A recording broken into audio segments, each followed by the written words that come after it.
5 match ಸರಿ, ಖಂಡಿತ ಇದೆ, ಅದೆಲ್ಲ ಮಾಡಬೇಕು. ಬಟ್ ಆದರೆ ನೋಡಿ, ಬೆಂಗಳೂರು ಸ್ಟೇಡಿಯಂ ಹೇಳಬೇಕು ಅಂದರೆ ನಿಮ್ಗೆ ನಿಜವಾಗ್ಲೂ ನಾನು ಬೇರೆ ಬೇರೆ ಕಡೆ ಸ್ಟೇಡಿಯಂಗಳನ್ನ ನೋಡಿದ್ದೀನಿ. ಈಡನ್ ಗಾರ್ಡನ್ಸ್ ಆಗ್ಬೋದು, ಅಥವಾ ವಾಂಖೆಡೆ ಸ್ಟೇಡಿಯಂ ಆಗ್ಬೋದು, ನರೇಂದ್ರ ಮೋದಿ ಸ್ಟೇಡಿಯಂ ಆಗ್ಬೋದು ಅಹಮದಾಬಾದ್ನಲ್ಲಿ.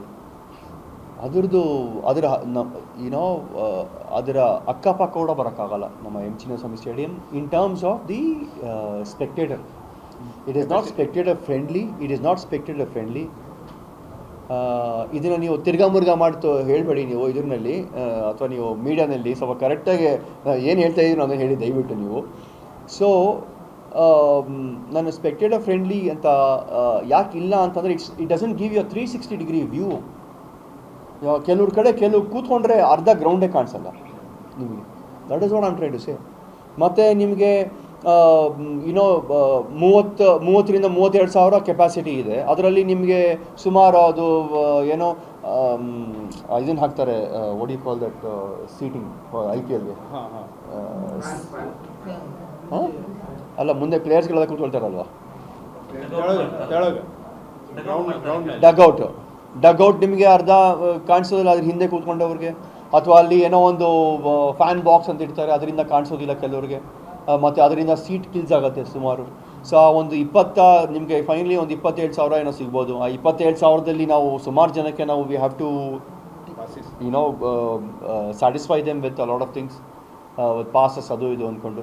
ಸೊ ಕೊನೆಗೆ ನಿಮ್ಮೊಂದು 18-20,000 ಜನ ನೋಡ್ಬೋದು. ಸೊ ನಾನು ಇವಾಗ ಫೈನಲ್ಸ್ನ ನಾನು ಆಡಿಸಿದ್ದೀರಿ KSAನಲ್ಲಿ, 18-20,000 ಜನ ನೋಡ್ತಾ ಇರೋ ಗ್ರೌಂಡಿಗೆ ಬಂದು. ವೆರಾಸ್ ಇನ್ನು ನರೇಂದ್ರ ಮೋದಿ ಸ್ಟೇಡಿಯಂನಲ್ಲಿ ತಮಗೆ 80,000 ಮೇಲೆ ಜನ ಟಿಕೆಟ್ ಕೊಂಡ್ಕೊಂಡು ಬಂದು ನೋಡಿದ್ದಾರೆ ಅಂತಂದರೆ ನಿಮ್ಗೆ ಅಲ್ಲೇ ಗೊತ್ತಾಗತ್ತೆ ಹೆಂಗೆ ಅಂತ. ಸೊ ಅದಕ್ಕೇ ನಾವು ಇವಾಗ ಏನು ಮಾಡ್ತಾಯಿದ್ದೀವಿ ಅಂತಂದರೆ, ನಾನು I am leading this whole thing where we are upgrading the stadium, redevelop ಮಾಡ್ತಾಯಿದ್ದೀವಿ ಸ್ಟೇಡಿಯಮ್ನ. ಸೊ ಇವಾಗ ಸದ್ಯಕ್ಕೆ 33 ಏನೋ ಇದೆ. ನಾವು ಅದನ್ನು we are taking it to 55,000. So ಅದಕ್ಕೆ ನಮಗೆ ಇನ್ನೂ ಪ್ಲ್ಯಾನ್ಸ್ಗಳು ಬರ್ತಾ ಇದೆ. ಸೊ ಹಾಗೇ ನಮಗೆ ನಮ್ಮ ಗವರ್ಮೆಂಟ್ ಕಡೆಯಿಂದ ಸಿಕ್ಕಾಪಟ್ಟೆ ಸಪೋರ್ಟ್ ಬೇಕಾಗತ್ತೆ. ಅವರು ನಮಗೆ ಫಸ್ಟ್ ಡೇಯಿಂದ ನಾನು ಯಾವಾಗ ಇಲ್ಲಿ ಬಂದು ಸೆಷನ್ ಆಗ್ತಾ ಇರೋ ಟೈಮ್ನಲ್ಲಿ ಡಿಸೆಂಬರ್ನಲ್ಲಿ ನಾನು ಯಾವಾಗ ಆಯ್ಕೆ ಆಗಿ ಆ್ಯಸ್ ಅ ಪ್ರೆಸಿಡೆಂಟ್ ಆ್ಯಂಡ್ ನಾನು ಇಲ್ಲಿ ಬಂದಾಗಿಂದ ನನಗೆ ನಮ್ಮ ಗೌರ್ಮೆಂಟ್ ಅವರು, ಇಲ್ಲಿರೋ ಗೌರ್ಮೆಂಟು ಇವಾಗ ಸದ್ಯಕ್ಕೆ ನನಗೆ ಫುಲ್ ಸಪೋರ್ಟ್ ಮಾಡ್ತಾಯಿದ್ದಾರೆ. ಆ್ಯಂಡ್ ವಿತೌಟ್ ದೇರ್ ಸಪೋರ್ಟ್ ನನಗೆ ಖಂಡಿತ ನಾವು IPL ಮ್ಯಾಚ್ಗಳನ್ನ ತೊಗೊಂಬರೋಕ್ಕೆ ಆಗ್ತಾ ಇರಲಿಲ್ಲ, ಅವ್ರ ಸಪೋರ್ಟ್ ಇಲ್ಲದೇ ಇದ್ದಿದ್ರೆ. ಹಾಗೆಯೇ ನಾವು ಇವಾಗ ಅಕ್ಟೋಬರ್ನಲ್ಲಿ ಒನ್ ಡೇ ಬರ್ತಾ ಇದೆ, ಡಿಸೆಂಬರಲ್ಲಿ T20 ಇಂಟರ್ನ್ಯಾಷನಲ್ ಬರ್ತಾ ಇದೆ. ಸೊ ಇಷ್ಟೆಲ್ಲ ಮಾಡಿದ್ದೀವಿ ಅಂತಂದರೆ ಒಂದು ನಮ್ಮ ಎಫರ್ಟ್ಸ್ ಇತ್ತು ಖಂಡಿತ.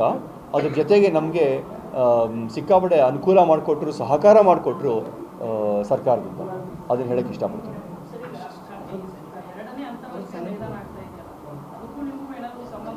ಇಲ್ಲ, ಅದಕ್ಕೆ ನಮಗೆ ಏನು ಗೊತ್ತಿಲ್ಲ